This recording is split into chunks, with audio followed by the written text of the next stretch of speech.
Dernier vendredi et dernier jour du mois de juin 2023, mesdames et messieurs, bonjour. Au sommaire de ce 13h au Bénin, 81,29%, c'est le taux d'admission à la session 2023 de l'examen du certificat d'études primaires au Bénin. Suivez dans un instant les détails de la délibération avec le directeur des examens et concours du ministère des enseignements maternels et primaires. Les ménages béninois reçoivent depuis ce 26 juin 2023 les moustiquaires imprégnés à longue durée, ceci dans le cadre de l'opération de distribution gratuite de ces moustiquaires. Une équipe de Canal 3 est allée constater le déroulement de l'opération sur le site aménagé de Women. Les précisions dans ce 13h au Bénin. Et puis la saison 3 du casting de Talent, Mon Premier Montreux Afrique, aborde ce vendredi l'étape de la demi-finale. En prélude, quelques acteurs du projet ont rencontré les hommes des médias. La substance dans cette édition. Mesdames et messieurs, à nouveau bonjour. Qu'en est-il des résultats de l'examen du certificat d'études primaires, session de juin 2023? Eh bien, les tendances sont tombées dans l'après-midi de ce jeudi après délibération du jury. On retient qu'au plan national, il y a un taux de réussite de 81,29%. Suivez ici les détails de cette délibération avec le directeur des examens et concours du ministère des enseignements maternels et primaires. En somme, au niveau national, nous avons comme nombre d'inscrits 241 459. Nombre de candidats ayant effectivement composé 236 411. Nombre de candidats admis 192 179. Taux de réussite au niveau national, c'est 81,29%. Taux de réussite de l'année dernière, c'est 81,85%. La variation du taux de réussite au niveau national a chuté de 0,56%. Le département qui vient en tête, c'est le Plateau. Nombre d'admis, 11 243. Taux de réussite, 88,94%. Le deuxième département, c'est le Borgou. Taux de réussite, 87,23%. Troisième position, le Littoral. Taux de réussite, 86,91%. En quatrième position, nous avons le département de la Donga. Taux de réussite, 86,23%. Cinquième position, le département de l'Atlantique. Taux de réussite 83,15%. Sixième, les collines. Taux de réussite 81,21%. En septième position vient le département du Mono. Taux de réussite 80,31%. Huitième position, l'Ouémé. Taux de réussite 79,96%. En neuvième position vient le département du Koufo. Taux de réussite 79,73%. En dixième position vient le département du Zou. Taux de réussite 77,97%. Onzième position, Atakora. Taux de réussite 68,81%. Et enfin vient le département de la Libérie en douzième position. Taux de réussite 65,95%. Depuis ce 26 juin 2023 se déroule sur toute l'étendue du territoire national la distribution de moustiquaires imprégnés à longue durée aux ménages. À cet effet, plusieurs sites ont été aménagés afin de décentraliser la distribution. Le site de Women est l'un de ces sites et c'est là qu'une équipe de notre rédaction a fait le constat de cette opération de distribution. Suivez le reportage. Nous sommes au marché de Women, un site de distribution de moustiquaires imprégnés.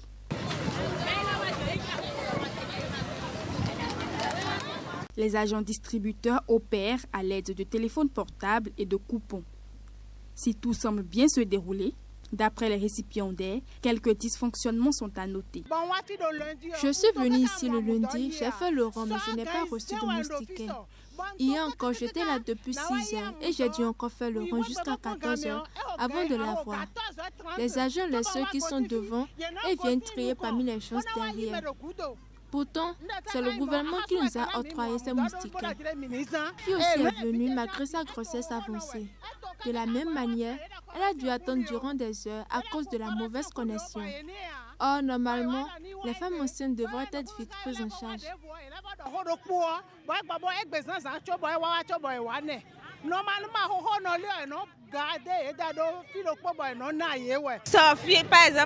Hier, par exemple, moi j'étais venue chercher la moustiquaire. J'ai remarqué que c'est ceux qui ont gardé des sachets qui étaient servis. Quand je suis revenue aujourd'hui, ils m'ont dit qu'avant d'avoir ma moustiquaire, je dois faire un geste sur mon coupon avant d'avoir satisfaction. Ce que j'ai refusé parce que le gouvernement a bien parlé de distribution gratuite. François Madjidé, l'un des responsables du site, explique les raisons de ces désagréments. La situation, depuis le lundi, on devait commencer par distribuer. Mais les smartphones, c'est-à-dire les portables qui nous servent de guide, ont des problèmes. Donc on a téléphoné à l'hierarchie, ils ont travaillé sur les smartphones. Et puis, depuis hier, nous avons commencé par travailler normalement. Sinon, le lundi, Statuco, ça a refusé. Mais depuis hier, là, ça va. Mais le problème que nous avons, c'est que la population veut être servie en même temps. Ils sont nombreux, mais tout le monde veut être servi en même temps. On a 4 jours, on va les servir tous, il n'y aura pas de problème. Ils auront tous de moustiquaires. Face à ces obstacles qui nuisent au bon déroulement de l'opération de distribution de moustiquaires imprégnés à Womé, il urge que des mesures soient prises afin de la rendre plus facile aux bénéficiaires. Cette campagne, qui s'inscrit dans le cadre de la lutte contre le paludisme, prend fin le 4 juillet prochain. Célébration de l'Aïd el-Kébir, les fidèles musulmans de Boycon et d'Abomey étaient aussi en fête. Les festivités ont démarré par une prière à la place Idi. Le moment d'invocation s'est soldé par l'ultime geste qui caractérise cette fête, l'immolation des béliers des imams des mosquées des 2 villes. Les séances de prière ont également connu la présence d'autorités politiques, aussi de dignitaires et représentants d'autres religions. Imet Elena Mousso.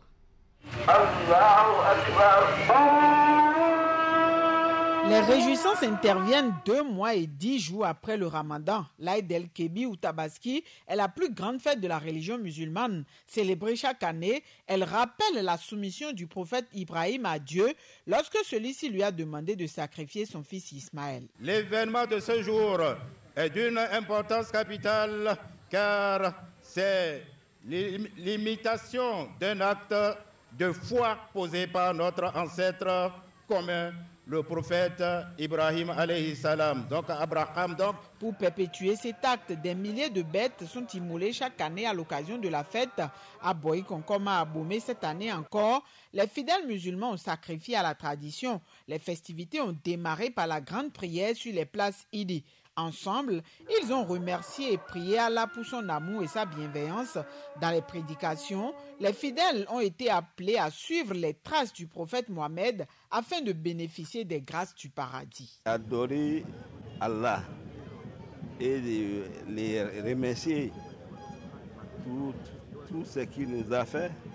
Il nous a donné la santé, il nous a dit que nous sommes arrivés à cette journée-là. Ça, c'est une grâce, il faut les remercier. Ce que nous devons retenir comme leçon, nous ne devons pas faire de fausses promesses, faux engagements. C'est ça qu'on est en train de nous apprendre. C'est interdit par Dieu. Secondo, nous devons obéir à nos parents. Je parle des enfants. Et la femme aussi doit obéir à son mari. Cela est important. Et aussi, nous profitons pour remercier le chef de l'État. Les handicapés, ils sont beaucoup dans le rang de la communauté musulmane du Bénin. Cette fois-ci, le gouvernement a décidé de leur faire quelque chose.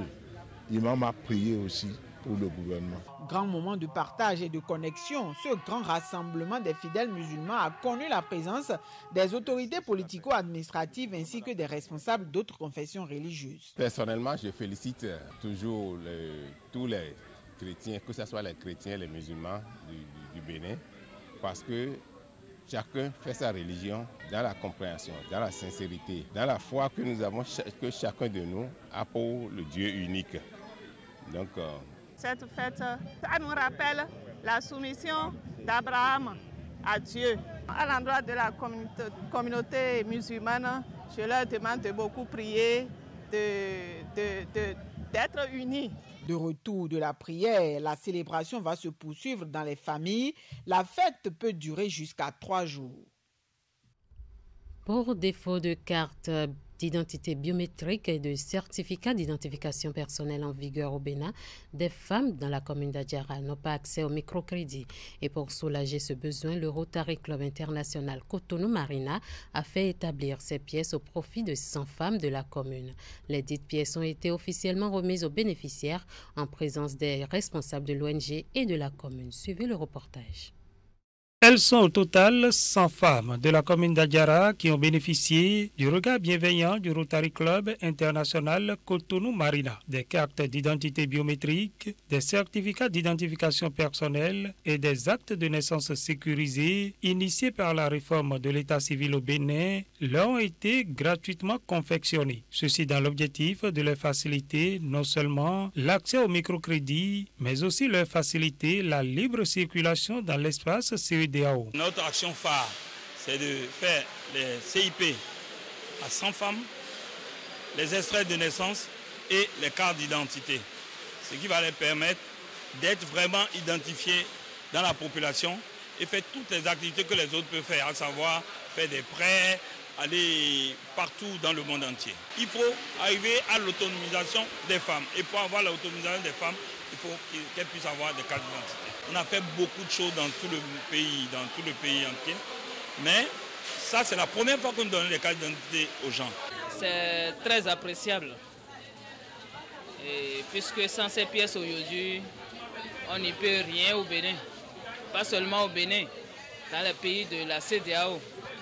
La carte biométrique aujourd'hui, c'est ça qui est valable dans tous les pays de la CEDEAO. Donc c'est tout comme un passeport pour les pays africains.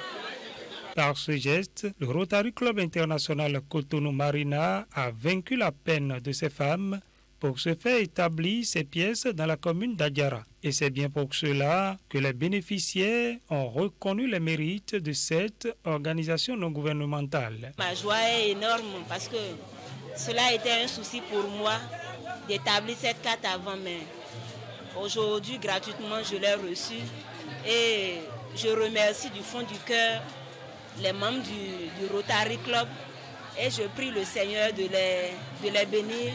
Plaise à Dieu, tout ce qu'ils ont fait et à la population d'Adjara ne serait pas une peine perdue.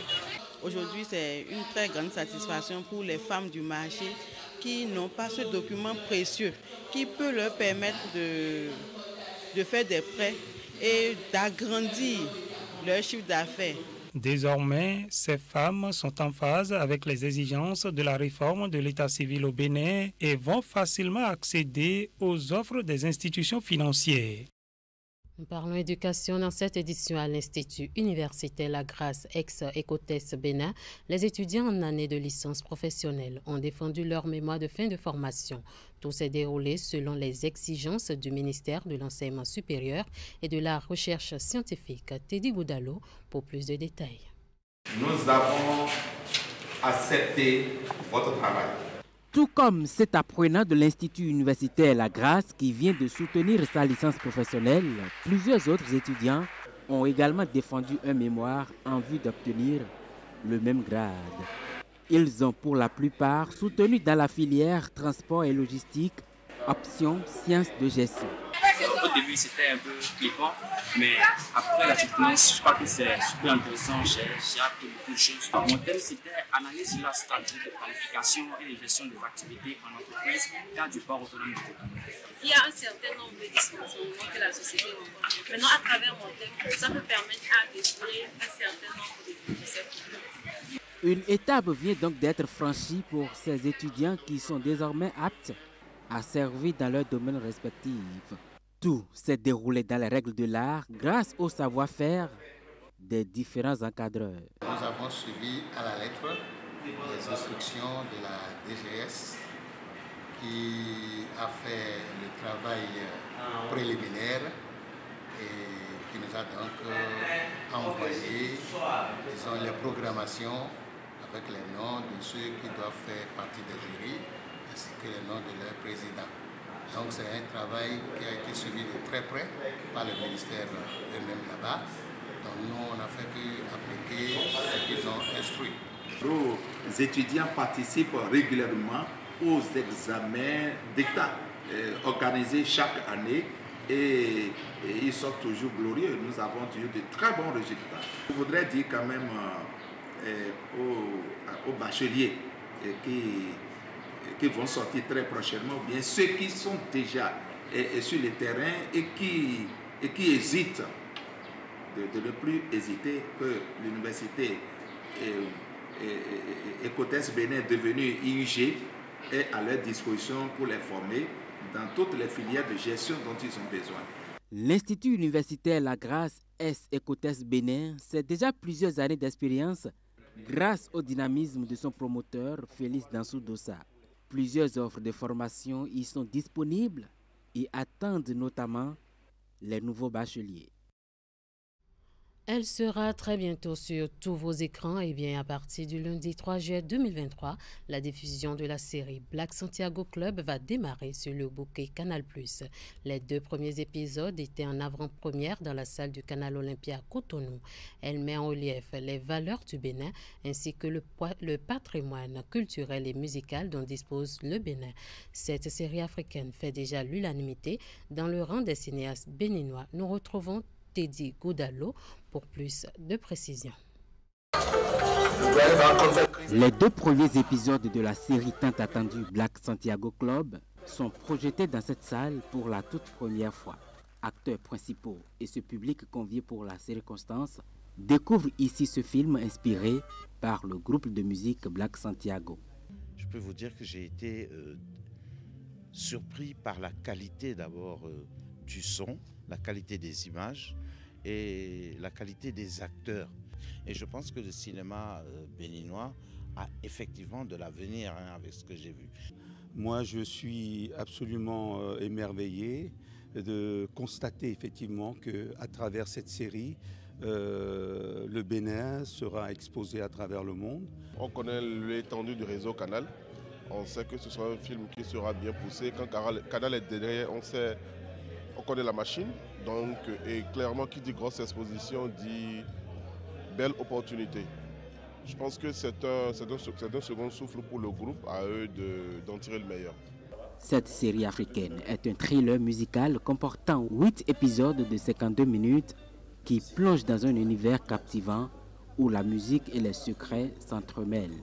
Plusieurs talents béninois et africains ont travaillé sur cette série qui sera diffusée sur le bouquet Canal+ à partir du 3 juillet 2023. C'est la première fois que Canal+ fait une création originale qui est écrite, produite et réalisée au Bénin. Ça, c'est important parce que ça veut dire qu'à partir du 3 juillet, que l'on soit à Dakar, à Kigali ou à Conakry, cette série africaine mettra en lumière une histoire profondément béninoise, mettant en valeur notre beau pays, ainsi que notre patrimoine non seulement culturel, mais également musical. Et ça, c'est important parce que cette série, elle ira au-delà de nos frontières. Donc c'est dire que, un peu par la force certainement de leur génie, ils se positionnent au bon moment pour ce moment historique et ils se positionnent aujourd'hui pour cette première œuvre de cette dimension, cette série que Canal+ nous donne l'occasion de découvrir à travers le monde. Donc je voudrais remercier ici Gobi et toute l'équipe des Black Santiago. Des stars de la musique africaine de toute génération se retrouvent également dans cette série, pilotée par les réalisateurs Tiburce Bokovo du Bénin et du franco-malien Toumani Sangaré. Il s'agit de Zeynab Habib, Nel Oliver, Vano Baby et Femi Kuti du Nigeria.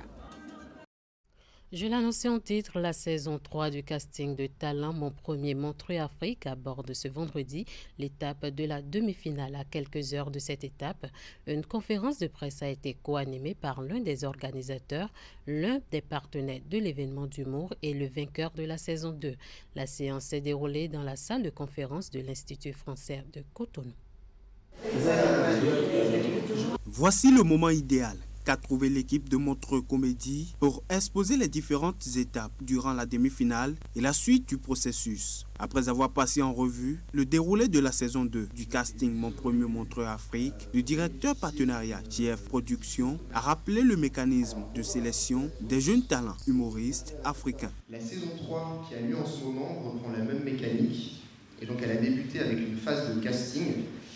Les candidats ont pu déposer leur candidature en ligne sur notre site internet et l'équipe de Mon Premier Montreux est allée à leur rencontre chez eux à l'occasion de 15 castings physiques qui se sont tenus dans 9 pays. Les 15 castings physiques se sont déroulés au Bénin, en Côte d'Ivoire, au Togo, en RD Congo, en Guinée-Conakry, au Cameroun, au Burkina Faso et au Congo-Brazzaville. Pour 435 candidatures reçues, l'équipe de Montreux Comédie a retenu 20 talents, dont 2 Béninois, qui vont prendre part à la demi-finale ce vendredi. Mais pour cette saison, il y a une particularité.